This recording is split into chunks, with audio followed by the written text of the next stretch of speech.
আরেকটি তত্ত্ব আছে। আমরা জানি ভগবানই একমাত্র করুণা করে থাকেন, ভগবানই একমাত্র জীবের মধ্যে করুণা বিস্তার করে থাকেন, দয়া করে থাকেন। তিনি সমস্ত ভক্তের প্রীতি সাধন করে থাকেন, রক্ষা করেন।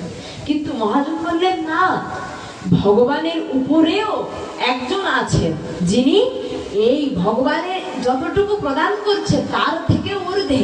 কি না, ভগবানের করুণ্য ঘন শক্তি, কি আহ্লাদিনী শক্তি আমাদের শ্রীমতী রাধা ঠাকুরানী। প্রেম সে বলো রাধে। ভগবানের যে আহ্লাদিনী শক্তি, সেটি হচ্ছে ভগবানের থেকেও বেশি কৃপাময়, বেশি করুণ্য শক্তি। আচ্ছা, এই যে কারুণ্য শক্তি, এটি ভগবানের থেকেও বেশি করুণাময়, কৃপাময় কেন? কেন এত দয়ালু? প্রশ্ন তো থাকতেই পারে যে কৃপা শক্তি তো ভগবানের, তাহলে ভগবানকে প্রাধান্য না দিয়ে কেন আমরা এই কৃপা শক্তি, কারুণ্য ঘন শক্তিকে কেন প্রাধান্য দিচ্ছি? আচ্ছা, আকাশে যখন সেই পূর্ণিমা তিথিতে পূর্ণ শশধর, পূর্ণ শশীকলা বিস্তার করে অবস্থান করে, তখন সেই চন্দ্রের তপরাজের সেই স্নিগ্ধতা, সেই আলোটা কোথা থেকে পাই? সূর্য থেকে, তাই তো? চন্দ্রের একটি বিশেষ গুণ আছে, চন্দ্র নক্ষত্রের বিশেষ গুণ আছে। আমাদের শাস্ত্র বলেছেন চন্দ্র কি নক্ষত্র, কিন্তু সায়েন্স বলেছে চন্দ্র কি উপগ্রহ। তো এজন্য অনেকেই এটি নিয়ে দ্বিমত পোষণ করতে পারে। চন্দ্র যে নক্ষত্র, এটি প্রমাণ কোথায়? না, শ্রীমদ্ ভাগবত গীতাতে। শ্রীমদ্ ভগবত গীতাতে প্রভু সেটি দেখিয়েছেন। তো কেন বলেছেন? কারণ চন্দ্রের মধ্যে এমন একটি বিশেষ গুণ আছে যার জন্য সে ওই জ্যোতিষ্ক অর্থাৎ সূর্যের থেকে আলোটি গ্রহণ করতে পারে এবং প্রদান করতে পারে। তো সূর্যের আলোই তো আলোকিত চন্দ্র। তো সূর্যের যেই প্রখর তাপরাশি যখন মধ্যাহ্নকালীন সময় আমাদের মধ্যে বিস্তার করে, আমাদের সুখ হয় তো, ভালোবাসি তো সেই সূর্যের আলোক রশ্মিকণাকে, বরং আমাদের যেন অসহ্য লেগে যায়, আমরা সহ্য করতে পারি না, অপছন্দের। কিন্তু যখন সেই পূর্ণিমা তিথিতে সূর্যের সে আলোটুকু চন্দ্রে প্রতিভাত হয়ে চন্দ্রদেব যখন আমাদের মধ্যে বিস্তার করেন, তখন সেটি ভালো লাগে তো, বরং তখন সেটি অতীব স্নিগ্ধময়, মধুরময় লাগে। ঠিক তদ্রূপ ভগবান হচ্ছেন সূর্য স্বরূপ। ভগবান হলেন সূর্য স্বরূপ, অর্থাৎ সেখানে কৃপাকণা আছে বটে, কিন্তু যখনই সেই সূর্য থেকে সেই কৃপাকণা, সেই আলোকরশ্মি, কৃপারশ্মি শ্রীমতী রাধা ঠাকুরানীতে পড়ছে, তখন সেটি স্নিগ্ধতার পরিচয় করে সমস্ত ভক্তকে প্রতিস্নাত করে তুলছে। এটাই হচ্ছে ভগবানের করুণ্য ঘন শক্তির মহিমা। ভগবানের এই কারুণ্য ঘন শক্তির মহিমা ভাষায় বলে বোঝানো সম্ভব নয়। অন্তত মাতৃশ অধম এই জীবাধমের মুখ থেকে তো কখনোই সম্ভব নয়।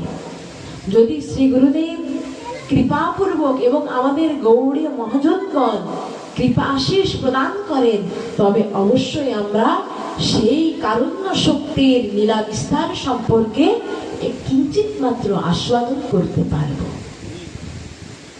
শ্রীমতী রাধা ঠাকুরানীর এতটাই করুণা যা ভাষায় বলে বোঝানো সম্ভব না। একবার কি হয়েছে, বৃন্দাবনে বার্সানাতে একজন বাবার স্ত্রী দেহ ত্যাগ করেছে। তিনি তার স্ত্রীকে অনেক ভালোবাসতো তার প্রিয়াকে, এবং তার স্ত্রীর সহধর্মিনীর নাম ছিল কিশোরী। তার সহধর্মিনীর নাম ছিল কিশোরী। যখন তার স্ত্রীটি দেহ ত্যাগ করেছে, তখন তাকে সমস্ত প্রকার শোকে জর্জরিত করে রেখেছে। যখন কোনো প্রিয় ব্যক্তির বিয়োগ হয়ে যায় তখন সেই দুঃখ, সেই বিরহ কখনো বলে বোঝানো সম্ভব না। তখন সে যেখানেই যায় সর্বদাই হা কিশোরী, হা কিশোরী, তুমি কোথায় গেলে, একবার তো দর্শন দাও, তুমি কোথায় গেলে। এইভাবে সেই ব্যক্তিটি তার স্ত্রীকে কল্পনা করে কিশোরী কিশোরী বলে সর্বদা যত্রতত্র ক্রন্দন করতে থাকে এবং খুঁজতে থাকে। তার চিত্তে অবস্থিত আছে তার স্ত্রী, অর্থাৎ তার স্ত্রীকে কেন্দ্র করেই কিন্তু সে কাঁদছে, ডাকছে, হা কিশোরী তুমি কোথায় গেলে, একবার তো দর্শন দাও, না হলে আমার এই প্রাণকে তুমি নিয়ে নাও, আমি আমার প্রাণকে বিসর্জন দিয়ে দিই, নতুবা তুমি এবার দর্শন দাও। এভাবে সে প্রতিনিয়ত ক্রন্দন করে। তো যখন এইভাবে প্রতিনিয়ত ক্রন্দন করে তখন একবার শ্রীমতী রাধারানী তার সখীগণকে বলছিলেন, সখী, বার্সানাতে আমার এই ভক্ত আমাকে কত আকুলতা, কত প্রেম নিয়ে আমাকে ডাকছে, তুই জানা, ওকে একটু কৃপা করে আয়, ওকে একটু নিয়ে আয়, ওকে একটু সেবার অধিকার প্রদান কর। তখন সখী বলছে যে না রে, ও তো তোকে ডাকছে না, ওর এক প্রিয়তমা স্ত্রী ছিল, ওর নাম ছিল কিশোরী, ও তাকে উদ্দেশ্য করে রাত দিন ক্রন্দন করে, তোকে ডাকছে না, তুই ওর কথা ভাবিস না। তো বলছি শোন, হতে পারে ও কি ভেবে চিন্তা করেছে আমি জানি না, কিন্তু ও মনে হয় আমাকেই ডাকছে, কারণ এই মায়ার সংসারে এতটা আকুলতা নিয়ে কাউকে ডাকা সম্ভব না, ও মনে হয় আমাকেই ডাকছে। তখনই শ্রীমতী রাধারানী একজন সখীকে সেই ব্যক্তির কাছে পাঠিয়ে দিলেন, এবং যখন সেই ব্যক্তি দর্শন করছেন সখীকে, তিনি সাষ্টাঙ্গে প্রণিপাত হয়ে গিয়েছেন এবং শুনছেন যে কি সমাচার। তখন সখী বলছেন যে তুমি যে কিশোরী কিশোরী বলে ক্রন্দন করছিলে রাত দিন, আমাদের প্রাণেশ্বরী শ্রীমতী রাধা ঠাকুরানী তোমার প্রতি অতীব প্রসন্ন হয়েছে, তোমাকে কৃপা করবার নিমিত্তে আমি তোমাকে নিতে এসেছি। সুতরাং শ্রীমতীকে উল্লেখ করেও ক্রন্দন করেনি, তাকে মনে অবস্থান দিয়েও ক্রন্দন করেনি, শুধুমাত্র তার নামটুকু স্মরণ করেছে। এতে শ্রীমতী রাধা ঠাকুরানী কৃপা করবার নিমিত্ত তার চিত্তটি পুরো ব্যাকুল হয়ে গেল। ইনি হচ্ছে আমাদের করুণ্য ঘন শক্তি, ইনি হচ্ছে আমাদের শ্রীমতী প্রাণেশ্বরী রাধা ঠাকুরানী, এনার তুলনা হয় না। একবার বারসানা ধামে এক শেঠ, ধন্যাঢ্য শেঠ, সেই ভক্তের কোনো কন্যা সন্তান নেই, দুইটি পুত্র সন্তান আছে। তো তার মনে বড় শখ ছিল যে আমার যদি একটা কন্যা সন্তান হতো। প্রত্যেকের বাবারই একটা শখ হয় যাতে সে একটি কন্যা সন্তান লাভ করুক। তো এইভাবে তার মনে বড় ইচ্ছা। তখন সে একদিন কি করেছে, একজন মহাত্মার কাছে গিয়েছে। মহাত্মার বাক্য তো একদম শিরোধার্য, তারা যা বলে তাই হয়েছে। তো মহাত্মাজির কাছে গিয়ে বললেন যে দেখো বাবা, আমার তো সারা জীবন তো চলে গেল, আমার একটি শখ অপূর্ণ রয়ে গেছে। শুনেছি শখ অপূর্ণ থাকলে নাকি আবারও আসতে হয়, এজন্য আমি তোমার কাছে আমার মনের ভাষাটা, মনের প্রয়াসটা ব্যক্ত করতে এসেছি। তখন সেই মহাত্মাজি বলল, বলো বাবা কি হয়েছে।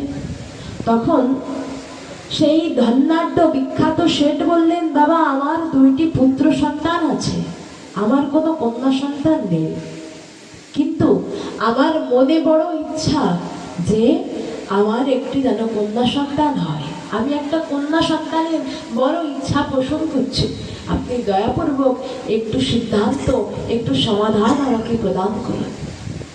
তখন সেই মহাত্মাজি বললেন, কিঞ্চিত ভেবে তিনি শ্রীমতী রাধা ঠাকুরানীর একটি সুন্দর চিত্রপট তাকে প্রদান করে বললেন, যাও আজ থেকে শ্রীমতীকে তোমার কন্যা সন্তান ভেবে সেবা পরিচর্যা আদি কন্যার মতো স্নেহ প্রদান করো।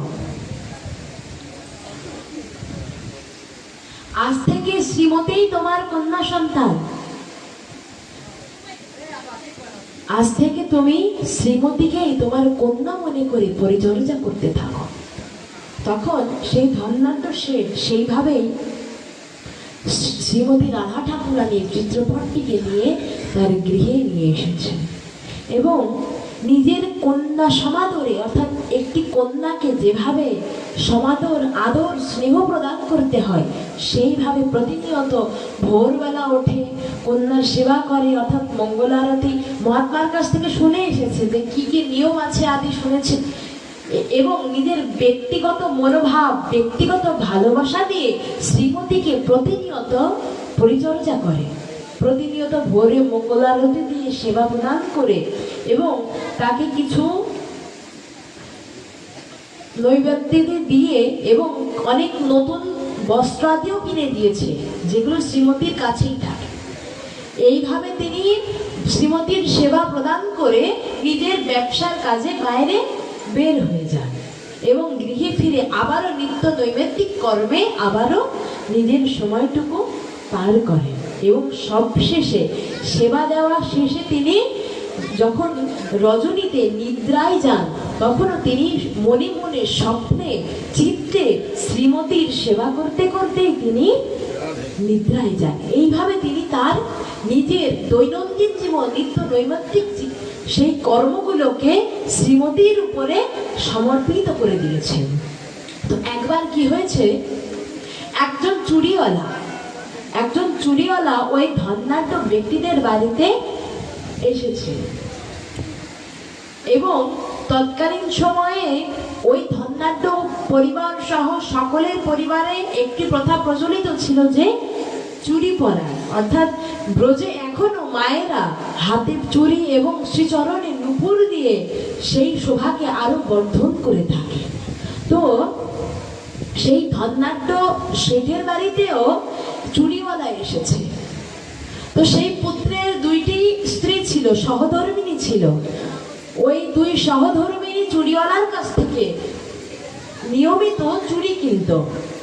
তো সেই অনুপাতে এইবারও সেই চুরিওয়ালার কাছ থেকে সেই দুইটি পুত্রবধূ চুরি কিনেছে এবং চুরি কিনে যখন চলে যাচ্ছে তখন শ্রীমতী রাধা ঠাকুরানী একটি ছোট্ট বালিকা কিশোরীর রূপ নেয় ধারণ করে তিনি রাস্তায় দৌড় দিয়ে ডাকছেন, ওহে চুরিওয়ালা, দাঁড়াও দাঁড়াও, আমাকে চুরি দেবে না?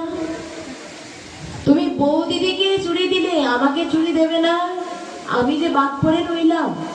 তখন সেই চুরিওয়ালা একটু অবাক হয়েছেন, কারণ সেই শেঠের তো আর কোনো মেয়ে ছিল না, সেই শেঠের দুইটি পুত্রবধূ ছিল। এতদিন সেই পুত্রবধূই চুরিগুলো কিনতো, কিন্তু এ আবার কে?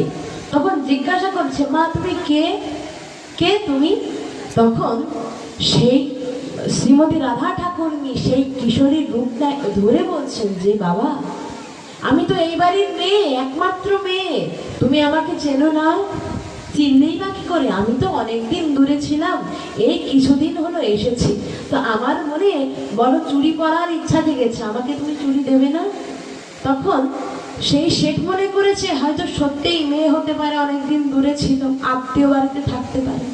তখন চুরি শ্রীমতী রাধা ঠাকুরানীর হাতে পরিয়ে দিয়েছেন এবং যখন পড়াচ্ছেন সেই চুরিওয়ালা একটু অবাক হয়েছেন, কারণ সাধারণ ব্যক্তির হাত এবং শ্রীমতী রাধা ঠাকুরানীর হাত কখনো এক হতে পারে না।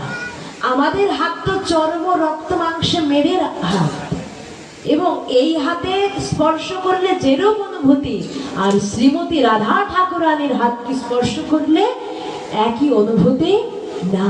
এবং যখন তিনি চুরিটুকু শ্রীমতীর হাতে প্রবেশ করাচ্ছেন তখন তার একটি দিব্য অনুভূতি যেন কাজ করছে, কিন্তু সে সেটি প্রকাশ করতে পারছে না।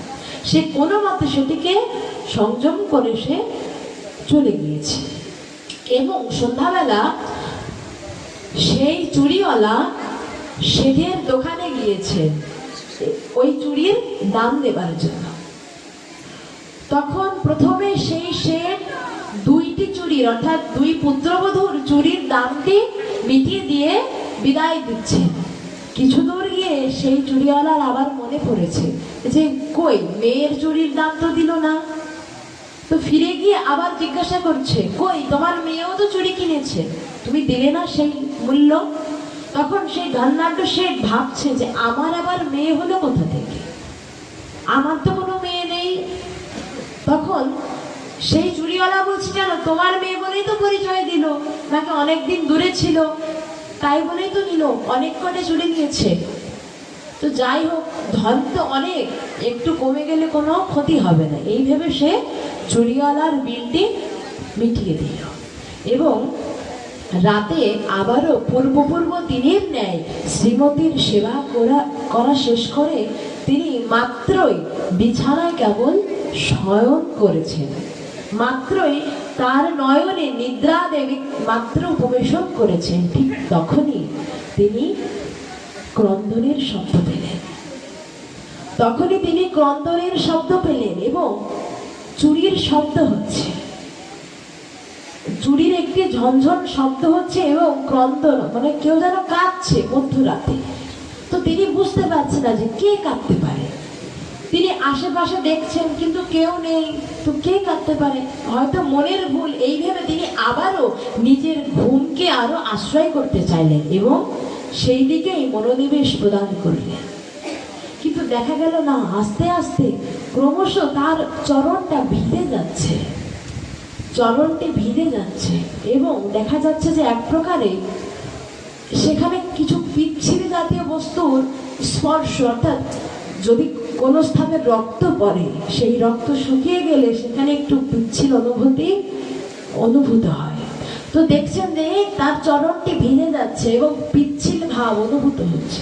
তখন তিনি লাফ দিয়ে উঠে বসেছে এবং দেখছেন যে তার শ্রী বিগ্রহ অর্থাৎ তার শ্রী সিংহাসনে শ্রীমতী রাধা ঠাকুরানীর যে চিত্রপটটি ছিল সেই শ্রীমতী রাধারানী স্বয়ং একই স্বরূপে তার চরণ ধরে ক্রন্দন করছে। শ্রীমতী রাধা ঠাকুরানী ক্রন্দন করে বলছে, বাবা আমি কি তোমার মেয়ে হওয়ার যোগ্য নই? আমি কি তোমার মেয়ে হওয়ার যোগ্যতাও ফুরিয়েছি, যার জন্য তুমি আমাকে মেয়ে বলে স্বীকারই করলে না? আমি কি সে যোগ্যতাও রাখি না? এইভাবে তিনি ক্রন্দন করছেন এবং ক্রন্দন করতে করতে ওই যে হাতে যে ঘর্ষণ হচ্ছিল সেই ঘর্ষণের ফলে কাচের চুড়ি তো ভেঙে শ্রীমতীর হাতের মধ্যে অনেক বেশ খানিকটা ঢুকে রক্ত বের হয়েছে। শ্রীমতী রাধা ঠাকুরানী তার চরণ জল দিয়ে একজন সামান্য মানুষের, সামান্য ব্যক্তির, তিনি কখনো সামান্য নন, কারণ শ্রীমতী রাধা ঠাকুরানী যার চরণে পড়েন তিনি কখনো সামান্য হতে পারেন না, অবশ্যই তিনি অধিক ভক্তির অধিকারী। একজন ব্যক্তির চরণ ধরে শ্রীমতী কাঁদছেন, কোনো সাধারণ কথা? আজ পর্যন্ত কোনো ভগবান কেঁদেছেন? আজ পর্যন্ত কোনো ভগবান ভক্তের পা ধরে কেঁদেছেন আমার জানা নেই। শ্রীমতী রাধা ঠাকুরানী একমাত্র উজ্জ্বল দৃষ্টান্ত, যিনি চরণ ধরে ক্রন্দন করেছেন। এবং তখন সেই শেঠটি শ্রীমতী রাধা ঠাকুরানীর চরণ ধরে ক্ষমা প্রার্থনা করলেন যে মা, আমার মনে ছিল না, আমি ব্যবসায়ের চাপে নিজের মস্তিষ্ক বিকৃত হয়ে গিয়েছিল, আমি বুঝতে পারিনি, তুমি আমাকে ক্ষমা করো মা, তুমি চলে যেও না, এবার থেকে আমার মন লাগবে। এবং পরবর্তী সময়ে সেই বাবার মনে তীব্র বৈরাগ্যতা বশত কারণে তিনি উচ্চকোটির মহাত্মা হিসেবে পরিগণিত হলেন। সুতরাং শুধুমাত্র চরণাশ্রয় করেছিলেন, শুধুমাত্র মেয়ে বলে স্বীকৃতি দিয়েছিলেন, তার কথা সর্বক্ষণ মনেও রাখেননি। তাই দেখুন শ্রীমতী কতটুকু কৃপা করেছেন।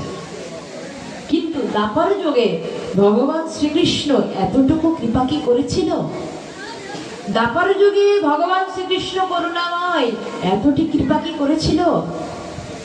সেই সময়ে ভগবানকে তো কত অসুরেরা দর্শন করেছিল কিনা? কত অসুরেরা ভগবানের দেহকে স্পর্শ করেছিল, শুধুমাত্র দর্শন নয়, স্পর্শ করেছিল, তাদের কি মনে কোনো প্রকার প্রেম ভক্তির সঞ্চার হয়েছিল? এমনকি চামর মুষ্টির সঙ্গে মল্লযুদ্ধেও শ্রীকৃষ্ণ প্রবৃত্ত হয়েছিল কিনা? কিন্তু সেই চামর মুষ্টির মধ্যে কোন প্রকার প্রেম ভক্তি সঞ্চারিত হয়েছিল তো?